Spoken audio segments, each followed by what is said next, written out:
Komisi 3 DPR siang ini mendatangi Mapolda Sumatera Barat untuk memantau dan memastikan proses hukum kasus polisi tembak polisi di Solok Selatan, Sumatera Barat. Kedatangan rombongan Komisi 3 DPR untuk memantau langsung kasus penembakan yang dilakukan Kabak Ops Polres Solok Selatan AKP Dadang Iskandar terhadap rekannya sesama polisi Kompol Anumerta Rianto Ulil. Setibanya di Sumatera Barat, rombongan Komisi 3 langsung menuju Mapolda Sumbar untuk menggelar rapat dengan Kapolda Sumbar Irjen Suharyono.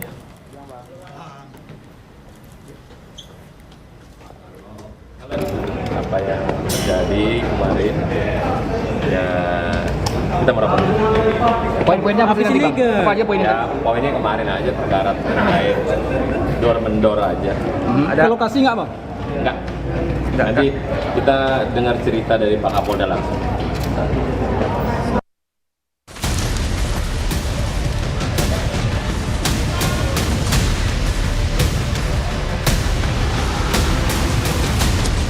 Keluarga Kompol Anumerta Rianto Ulil Ansar menyatakan seluruh keluarga merasa sedih, marah, dan kecewa atas kehilangan Rianto Ulil. Kemarahan pihak keluarga karena yang menghilangkan nyawa korban bukan orang lain, tetapi rekan di tempat tugasnya sendiri, sesama anggota polisi. Pihak keluarga berharap Kapolri dan seluruh jajaran Polri dapat menegakkan keadilan dalam proses hukum penembakan yang merenggut nyawa Kompol Anumerta Rianto Ulil.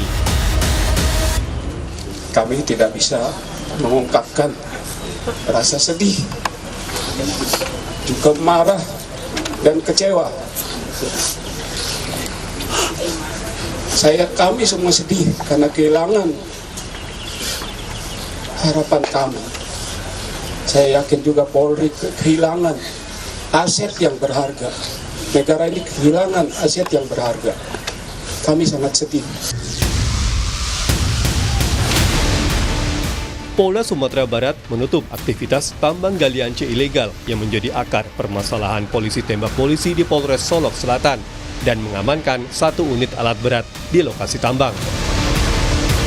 Kini Polda Sumbar memburu pemilik tambang galian C ilegal tersebut. Tim Suspolda Sumbar langsung melakukan penutupan lokasi tersebut. Sampai saat ini masih dilakukan pemeriksaan terkait dengan kepemilikan operasional tambang tersebut. Sampai saat ini masih didalami dan semoga dalam waktu dekat bisa segera terungkap. Dari kasus polisi tembak polisi di Kabupaten Solok Selatan, Walhi Sumatera Barat berharap Kapolri mengambil alih kasus tersebut agar tidak menjadi konflik internal dan benalu penegak hukum, sekaligus menjadikan momentum pembersihan di tubuh Polri dari pelaku kejahatan lingkungan. Kasus ini seakan mengkonfirmasi rahasia umum kejahatan lingkungan tambang ilegal dibikin oleh oknum-oknum penjabat. Kapolri harus asistensi langsung kasus ini, jadikan kembali kasus ini momentum membersihkan tubuh Polri dari pelaku kejahatan lingkungan. Seluruh penjabat dan anggota Polri yang terbukti terlibat dalam kejahatan lingkungan tambang ilegal harus dipecat dan dihukum. Pastikan swasta ini kegiatan.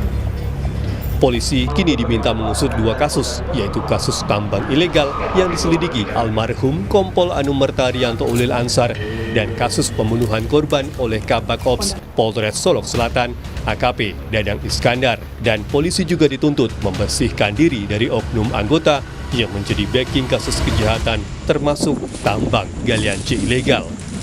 Tim Liputan Kompas TV.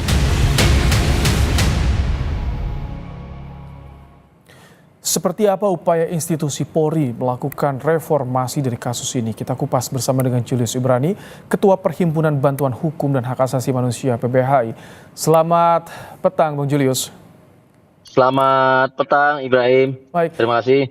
Ini ada dugaan kasus polisi tembak polisi ini terkait dengan backing tambang ilegal. Bagaimana Anda melihat apakah ini bisa terungkap secara komprehensif sampai akar-akarnya?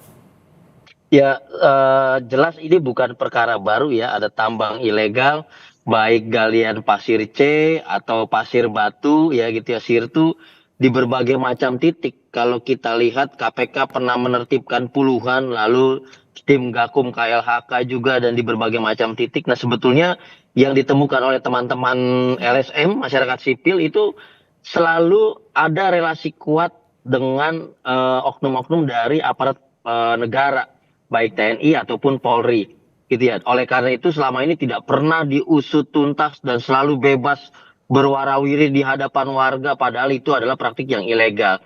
Nah, menurut kami sampai sejauh ini belum pernah ada presiden mengungkap backingan tambang-tambang ilegal seperti ini yang mengena pada oknum-oknum aparat negara, baik dari TNI, Polri, atau jangan-jangan dari KLHK. Nah, oleh karenanya tidak pernah terusut tuntaslah kasus-kasus seperti ini. Yang kita tahu juga bahkan dalam beberapa tahun politik belakangan ini juga dananya hingga mengalir untuk kepentingan politik uang pada saat pemilu gitu. Tapi kalau untuk di kasus ini ketika ada atensi langsung dari Kapolri, dari Komisi 3 DPR, apakah ini bukan jaminan kasus ini bisa terungkap siapa sebetulnya backing di balik dugaan tambang ilegal ini? Nah, sebetulnya tanpa perlu ada pengawasan dari Pak Kapolri, tanpa perlu ada tekanan dari DPR RI, ini sudah lebih bahkan ya, cukup dari satu nyawa perwira yang bernama Ulil itu terkandung undang-undang Polri yang hidup gitu ya. Dan sekarang undang-undang Polri yang ada di AKP Ulil telah meninggal dunia dan oleh karenanya harus dibangkitkan kembali. Dengan cara apa? Dengan cara mengusut tuntas siapa yang bermain tambang di situ, siapa operatornya, siapa backingnya. Dan kami yakin betul ya, dengan pola-pola seperti ini ada tindakan yang begitu vulgar, tindakan yang begitu brutal, berarti ada komando dari pihak-pihak yang lebih kuat dan yang lebih tinggi posisinya sehingga dilakukan tindakan yang betul-betul tidak manusiawi seperti ini. Jadi perlu untuk ditindaklanjuti karena jika tidak kita bisa menganggap marwah institusi Polri di situ telah meninggal bersama dengan Ulil dan undang-undang Polri juga telah meninggal di situ juga bersama dengan seorang martir yang bernama Ulil itu. Gitu kira-kira, Ibrahim. Harus seperti apa nanti pengungkapannya agar ini bisa mengungkap siapa di balik semua yang terjadi ini? Apakah saat ini proses yang tengah berjalan menurut Anda sudah on the track mengarah ke sana?